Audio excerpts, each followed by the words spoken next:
জাগো তুমি জাগো। আর কেউ জাগুক না জাগুক, রামায়ণের সেই কুম্ভকর্ণ অবশ্যই জাগবে আমার ধারণা। আমি বেশি কিছু বলবো না, তো তখন আমি বিপদে পড়বো। তারপরে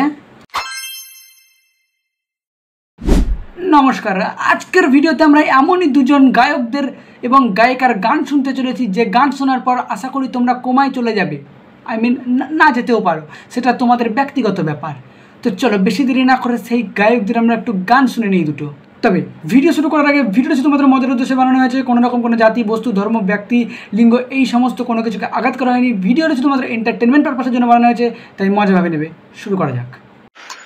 মায়ের পায়ে জবা হয়ে উঠে না ফুটে মন, কি করে আমার মায়ের পায়ে জবা হয়ে ওঠে না ফুটে মন, তাতে গন্ধ না থাক ও তাতে গন্ধ না। আচ্ছা এক মিনিট, এখানে একটু ভুল হয়ে গেল না? কথাটা কি তাতে গন্ধ না থাক হবে না তার গন্ধ না থাক? একবার দেখে নিই চলো। তার গন্ধ না থাক যা আছে সে নয় রে ভুয়া আবরণ, ও তাতে গন্ধ না থাক। তো দেখলে তো আসল কথাটা কি ছিল? আমাদের এখানে গায়ক একটু ভুল গেয়ে ফেললো আর কি। কথাটা তো তাতে গন্ধ না থাকে যা আছে সে নয় রে ভুয়া আবরণ, গন্ধ না থাক। থাক, আমি আর গান গিয়ে তোমাদের কান নষ্ট করবো না, তো পরে শোনা যাক কি বলছে। আছে সে নয় রে ভুয়া আবরণ, মায়ের পায়ে জবা হয়ে ওঠে না ফুটে মন। একটু তালে তালে হাততালি হবে, কিন্তু পেছন দিক থেকে কাকা বেশ গানটার মজা নিচ্ছে মনে হয়, মানে ভালোই মজা লুটছে আর কি। তারপরে শোনো, বেশি কিছু বলবো না আমি।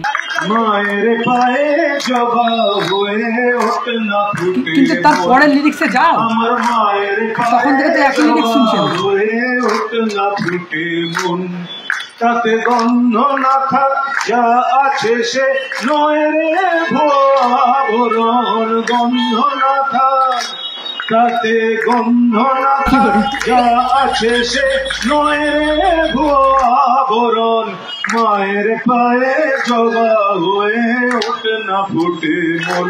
কিন্তু আমার মনে হচ্ছে কাকার হয়তো গানটা শুনতে ভালো লাগছে না আর কি। এইরকম ভাবে মুখের এক্সপ্রেশনটা দেওয়ার পেছনের রহস্যটা আমি ঠিক বুঝতে পারলাম না। আমি বেশি কিছু বলবো না। এই অবধি থাক। না না, এই অবধি থাক বলে হয়? আমরা তার পরেরটাও তো শুনতে চাই আর কি।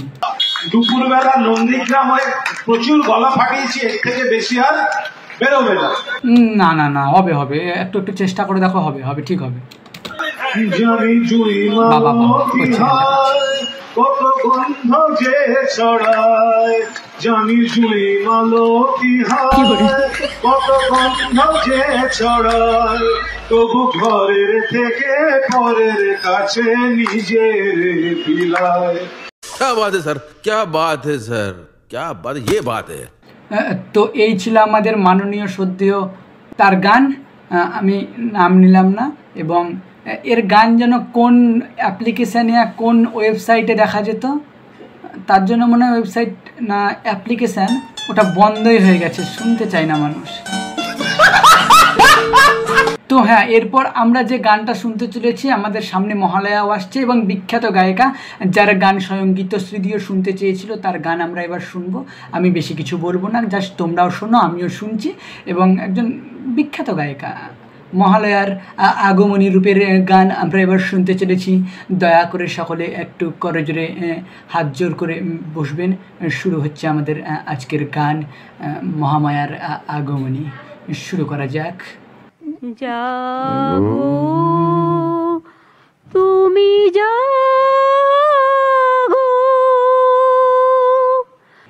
আর কেউ জাগুক না জাগুক, রামায়ণের সেই কুম্ভকর্ণ অবশ্যই জাগবে আমার ধারণা। আমি বেশি কিছু বলবো না, তো তখন আমি বিপদে পড়বো। তারপরে জাগো দুর্গা জাগো দশ প্রহরণ ধারিণী, অভয়া শক্তি বলো প্রদায়িনী তুমি জাগো জাগো। আয়নার সামনে দাঁড়িয়ে তুমি যদি পদ না চাও, গোটা সমাজের সেটা কাজে লাগে কি? তুমি জাগো প্রণমী বরদা অঝরা তলা বহু বল ধারিণী রিপুদল পারিণী জাগো মা। এটা কি হচ্ছে? আমরা গান শুনতে এসেছি, স্বয়ং গীতশ্রীদি যার কাছে গান শুনতে চেয়েছিল তার গান। গীতশ্রী সন্ধ্যা মুখোপাধ্যায়, সন্ধ্যাদি আমাকে একদিন বললেন, মমতা আমাকে একটা গান শোনাবে গো। আমরা তুমি কি সত্যি, তুমি আমাকে এবার পাগল করে দেবে। তুমি নিজে গীতশ্রী, আমি ছোটবেলায় একটু গান শিখেছিলাম, ছেড়ে টেড়ে দিয়েছি, আমি কোত্থেকে তোমায় গান শোনাবো? কিন্তু আমরা সেটা শুনতে পাচ্ছি না। পাশ থেকে একজন গান গাইছে, আমরা তার গান কেন শুনবো? আমরা কিন্তু এটা কিন্তু আমাদের ঠিক মানাচ্ছে না। তুমি গানটা গাও। সরলময়ী চণ্ডিকা শঙ্কিনী জাগো জাগো মা। থাক থাক, জেগে গেছে, সবাই জেগে গেছে, তাই আর বেশি কিছু বলবো না। বেশি কিছু বললে তখন আমি বিপদে পড়বো। তো যাই হোক, আজকের ভিডিওটা এইটুকুই। কারোর যদি কোনো মন্তব্য থেকে থাকে তো কমেন্ট বক্স খোলা আছে, টুপটাপ গিয়ে টিপটাপ লিখে দাও। তো আজকে দেখা হবে কোনো নতুন ভিডিও। ততক্ষণের জন্য ভালো থেকো, সুস্থ থেকো, বাই।